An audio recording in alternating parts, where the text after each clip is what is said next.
Bonjour à toutes et à tous et bienvenue dans le JT de la Revue Fiduciaire. Aujourd'hui, mardi 18 janvier, nous nous intéresserons au statut de conjoint collaborateur, au taux de prélèvement à la source et au licenciement d'un élu du CSE. C'est parti.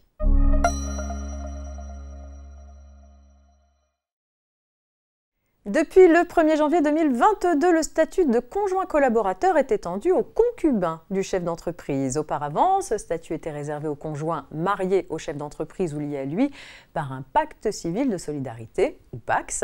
Désormais, le concubin a comme eux l'obligation de choisir un statut parmi ceux de conjoints associés, de conjoints salariés ou de conjoints collaborateurs.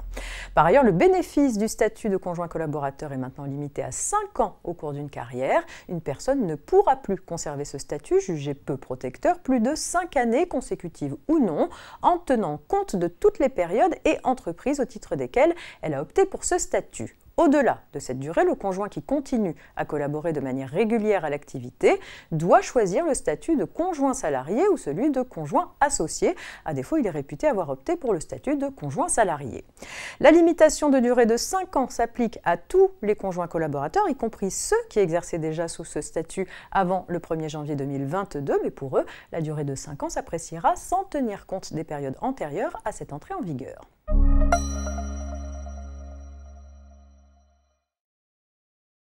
En tant que collecteurs, les employeurs doivent appliquer le taux personnalisé de prélèvement à la source de leurs salariés communiqué par le fisc ou, à défaut, un taux non personnalisé, aussi appelé taux neutre.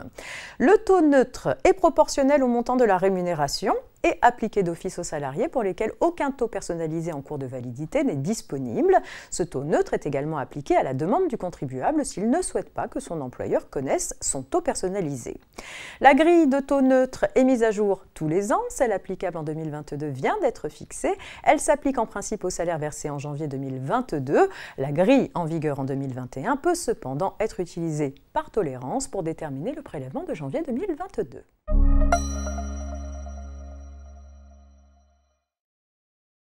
Lorsqu'un employeur souhaite licencier un salarié élu du comité social et économique, il doit respecter une procédure qui inclut notamment la consultation du CSE et la demande d'une autorisation de licenciement à l'inspecteur du travail. Plus précisément, le Code du travail impose la consultation du CSE uniquement dans les entreprises d'au moins 50 salariés. Fallait-il en déduire que l'employeur n'a pas à consulter le CSE avant de licencier un de ses membres dans les entreprises de moins de 50 salariés ? Tout à fait, selon le Conseil d'État qui indique dans un avis du 29 décembre dernier que le CSE n'a pas à être consulté sur le projet de licenciement d'un de ses membres dans les entreprises de 11 à 49 salariés, sauf si un accord collectif prévoit cette consultation.